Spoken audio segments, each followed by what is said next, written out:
And I'm back. Hey guys, it's been a while since I did a podcast, so I thought I would do one. I think the last one I did was like a month ago.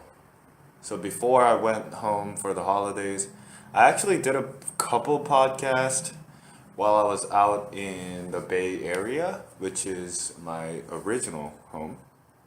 But I actually did it in a car. And I thought the background noise wasn't so bad, but when I listened to it, it's actually pretty bad. I thought I talked about a couple interesting topics, but I just felt like the quality wasn't there, and I just wanted to produce a certain level of quality. I realized that some of you guys actually listen to this, which is awesome. Thank you. Hopefully, you guys can hear that siren. Just when I'm talking about quality of production.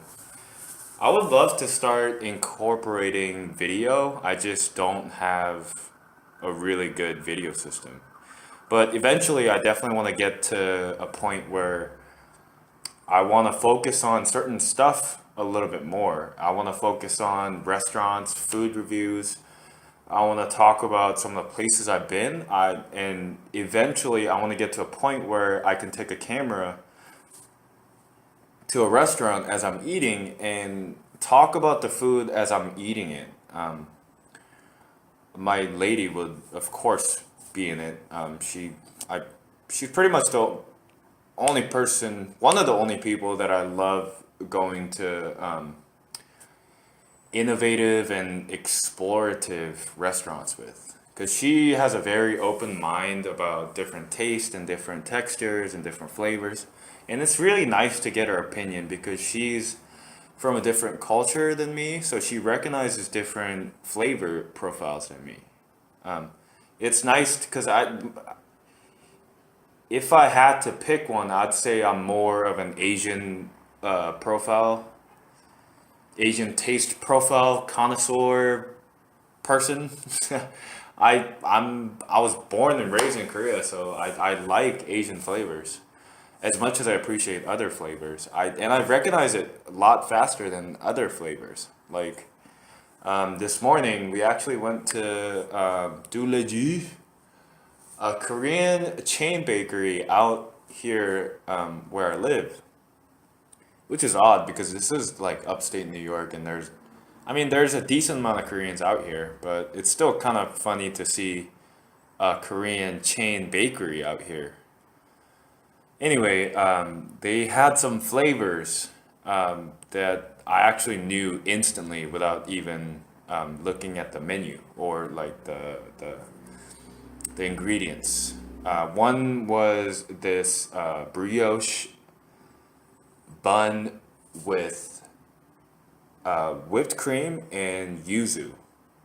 Yuzu, or yuzu in Japanese and yuja in Korean, is a very common citrus flavor fruit that I'm pretty sure only is in Asia.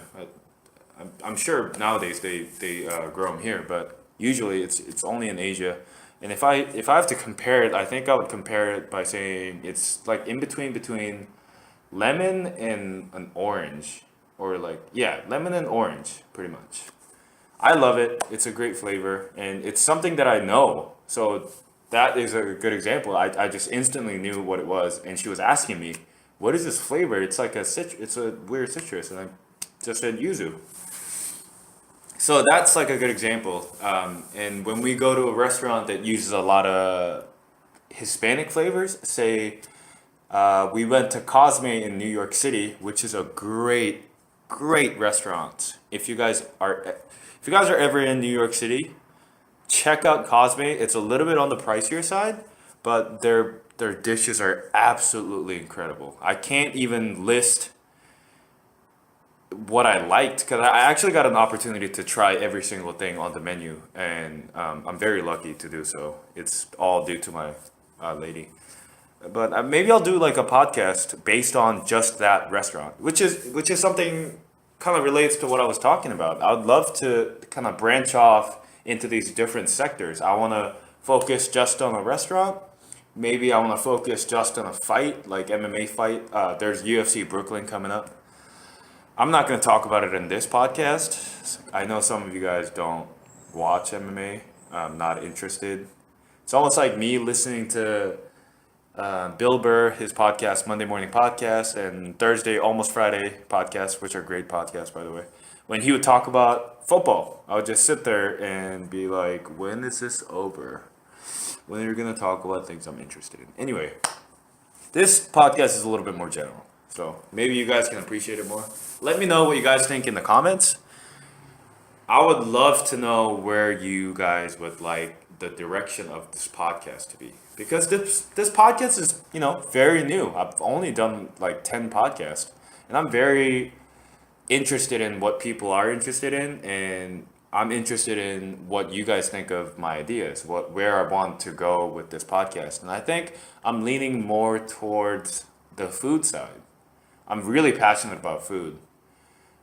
It's coming from a Korean culture. It's food equals family. It equals happiness. It equals celebration. It's very positive in my culture, as some of you guys might know. Anyway, going back to, I got sidetracked there. Going back to what I was talking about. Maybe I'll do a podcast on Cosmo. It's amazing. It's definitely worth checking it out. Anyway, we went to Cosmo, and that's sadly enough, Cosmo was the first spot that I tried Moly. Moly is this chocolate sauce, not sweet, usually savory. It's like this chocolate salsa, if I have to put it. And I had it for the first time at Cosmo, and I thought it was the most amazing thing. I took a scoop of it, I put it in my mouth, and I tasted chocolate, but it was savory. I think it was in a ceviche. And I looked at my girlfriend and I said, what is this? And she said, this is Moly. And she started to describe some of the dishes, other dishes that have Moly and where Moly came from. And that's awesome. It's really awesome to go to a restaurant and to be able to discuss some of the flavors, and especially if you don't know all the flavors. I'm not arrogant enough to say I know all the flavors. I'm very familiar with Asian flavors, and I'm starting to know more about Hispanic flavors. And there's a abundance of Italian food out in upstate. So I'm starting to get a little bit more Italian food involved. So anyway, I'd love to start recording stuff and talk about food as I go to restaurants. I was trying out a little bit on my Instagram stories, restaurant reviews. I think some of you guys like that, but I think it's easier to talk about it instead of making a post, writing it down.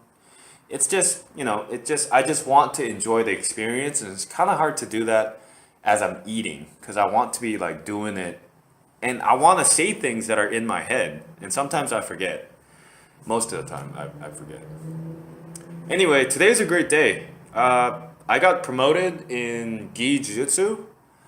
Shout out to Ben and Tai Kai. Thank you guys. I've been a white belt for a while now. It was this unfortunate thing where I moved gyms right before I got my blue belt. Shout out to Alex and 10th Planet Walnut Creek. It's nobody's fault. I don't blame him. I was the one who bailed out on everybody, and I'm still sorry for what I did. And I'm really glad, actually, I got an opportunity to train out there again with Alex and everybody at 10th Planet. I'm not going to start listing names, but Alex welcomed me back with open arms, and everyone at the gym really welcomed me back. And it just really meant everything to me to be able to go back to where I started, where I learned everything I know currently. And I'm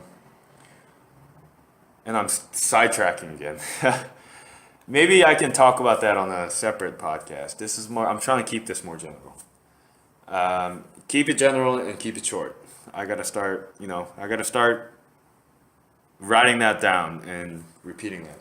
So I've been a white belt for a while, and Ben really thought I was sandbagging people because at Taikai, which is under balance, Jiu-Jitsu, the system goes obviously the regular system where it's white, blue, purple, brown, black. Obviously, a lot of guys know that.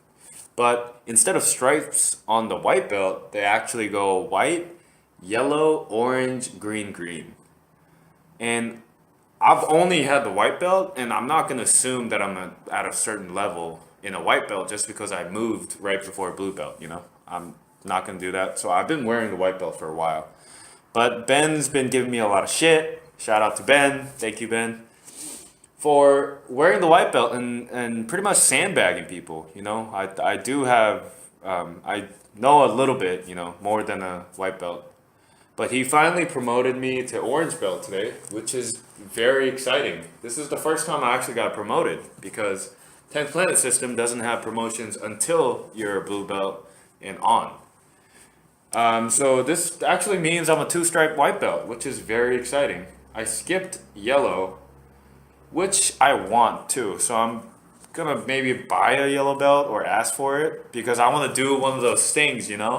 I don't know if you guys have seen this, but there's a trend in jiu-jitsu where you hang up all your belts. So white, blue, as you progress and as you earn your belts. And I definitely want to do one of those. And I want to do white, yellow, orange, green, all that stuff.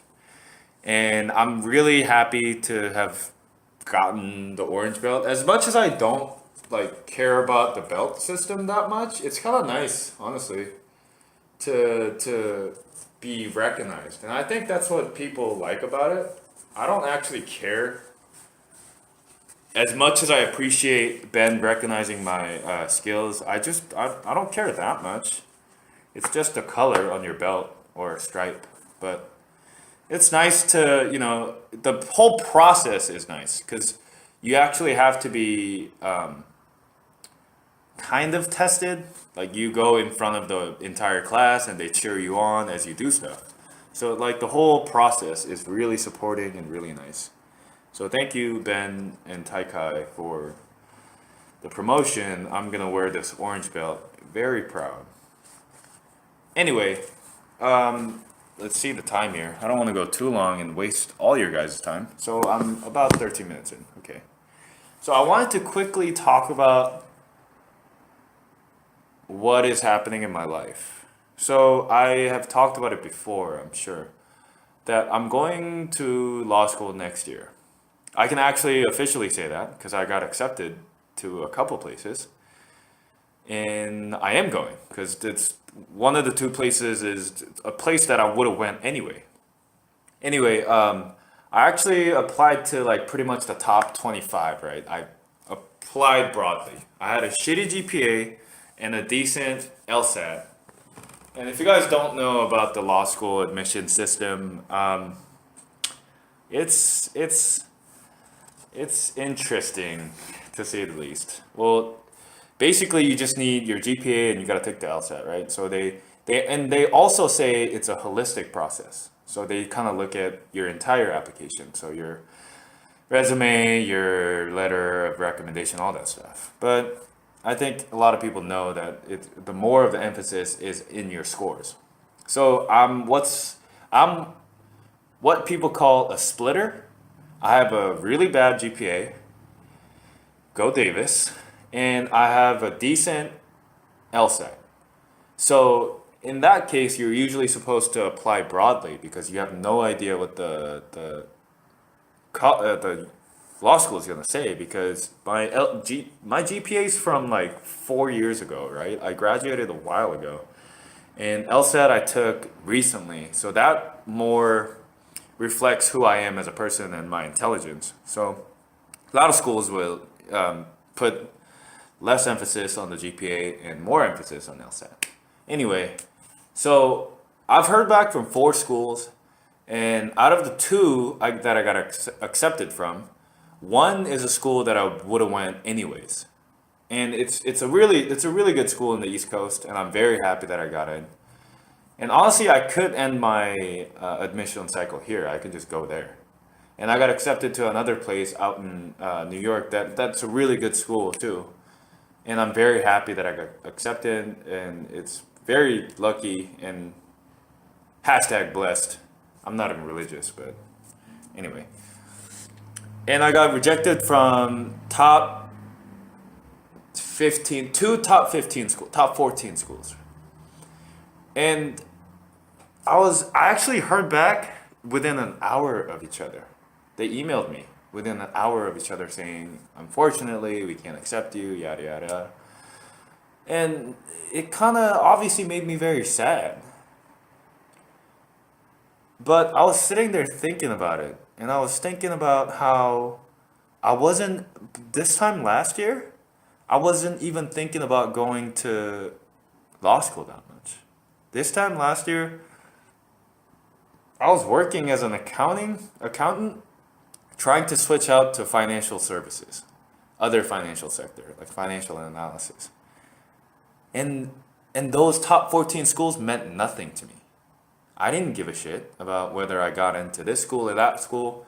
I don't care. And a year from now, when I'm actually in law school, wherever I end up, I'm not gonna give a shit who rejected me. I'm gonna just think about, a year from now, that'll be second semester, just like my lady. And I'll be freaking out, oh, I gotta get good scores, good GPA, so I don't fail or so I maintain my scholarship or anything like that. I'm not gonna think about that. So why would I sit there and be all depressed and sad about a rejection that I didn't care about a year from now, and I'm not gonna care about a year ago? So why would I care about that? And just thinking about it that way really helped, and I just really got over it. I just don't give a shit. Cool, like you guys didn't want me, and it's completely understandable.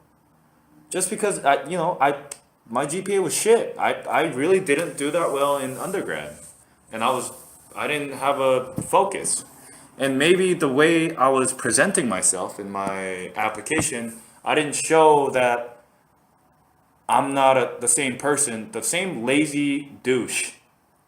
So back in college, this is how it was back in college, right? I would play rugby all day, not study, rugby all day. In freshman year, I tried to walk on as a football red shirt, and I worked out. I literally worked out like 4 hours a day. And mind you, I'm a student, so I should be studying, but no, wasn't doing that. When I would have morning classes, anything before like 9, I would skip all the time. I had psychology at like 8:30, and I would skip the entire damn quarter. By the way, UC Davis has a quarter system, which I actually like, so fight me. Anyway, and I ended up getting like a C plus on psychology. I took psychology in high school, and that's the second year I took it, and I got a C plus. It was ridiculous. And that continued for like a year and a half. I was a bum. I would sleep like 12 hours a day. And I wasn't like working out so much like I do now that I need the sleep. I was young. I was getting well fed of the DC system. Shout out to Aggies with one of the best dining commons ever. I still miss it. But I was a bum in college. Even by senior year, my GPA improved because I was, making the right choices. But dude, I wasn't the same person. I was lazy, this lazy dude who was pretending to be a professional. And I actually, like, working in accounting, as much as I hated it, kind of opened my eyes to what I need to be doing. So going into a mid-sized mediocre firm and working as a mediocre accountant, I realized, wow, this is not what I want to be doing with my life. So I studied CPA and I did all this, and it ended up where I am now. Anyway, I'm just not the same person as college, and if law schools are looking at who I was in college and putting that much emphasis on my GPA, then it is what it is. Maybe I don't belong there. And I actually, as much as I don't trust the majority of the public, because I feel like majority of the public kind of live life unaware, I wouldn't say ignorant, just unaware in general, just not thinking as much. I could definitely see someone giving me hate mail for this, but I just feel like the general public is not looking into stuff, as Eddie Bravo would say. But as much as I don't trust the general public, I kind of trust the admission officers to actually make the right choices. So if they honestly said, if a whole panel of people honestly said, this guy doesn't belong here, even if that's top 14, all right, you might be right. Maybe I belong somewhere else. And I'm putting too much emphasis on how good the law school is again. I do that way too much. And I think that comes from me feeling like I wasted like 2.5, 3 years of my life being in accounting. But at the end of the day, it got me to where I was and where I am today. So, I'm not going to go into it. I feel like sidetracked a lot. But conclusion is just, I think with the right mindset, it really helped me to not even get phased by law school admissions. Even though one could argue that's one of the most important things to happen right now in my life. But, right now I'm actually trying to occupy my time and learn about law. Because I have some books from my girlfriend taking classes, and I'm actually reading with her and helping her out with her classes as I read, as I learn. So I'm getting a head start a little bit, which is awesome. Anyway, that's pretty much where I am today. I am pretending like I'm a student full time, training full time, eating full time, spending my savings full time. Anyway, I still have aspirations to take a fight pretty soon. There's a fight coming up where a couple of my friends are competing in April. One of the dudes, Sam, shout out to Sam. You guys should actually follow him. He puts out a lot of cool content, and he's very legit in Jiu-Jitsu and MMA. He's got a fight in February, and it's kind of cool to be around people who's taking amateur fights, pro fights, and it's really hype. It's really making me really want to compete. But then again, when I step into sparring, I literally throw 1-2 in leg kicks. So I gotta improve a little bit more. I'll be training full time still. So maybe in a few months, I'll feel a little bit more comfortable, and maybe I could take a fight before law school. That is my goal, to take an amateur fight before law school. MMA, and I'm gonna continue to compete in Jiu-Jitsu. So we'll see where I am in a couple of months. I'm also going to continue to produce podcasts, don't worry. I'm not saying I'm not going to talk in a couple of months. Anyway, guys, thank you for listening. Please comment, like, subscribe, do all those things. My lady slash girlfriend slash old lady will be featured a lot. I know some of you guys loved her being on it. And, I would love to start to feature a lot more people. I want to feature my mentors, my training partners, people that are fighting, to talk to them about their life and who they are as people. Because that's pretty much why I started this podcast. To talk to people and have a record of it, so I can listen to it later. And in maybe 10 years from now, I can go back and listen to what I'm talking about today. And maybe I think I was really dumb at that time. And maybe I think, oh, that was a cool period of my life that I enjoyed. Anyway, thank you guys for listening. I'll be back with more stuff later. See you.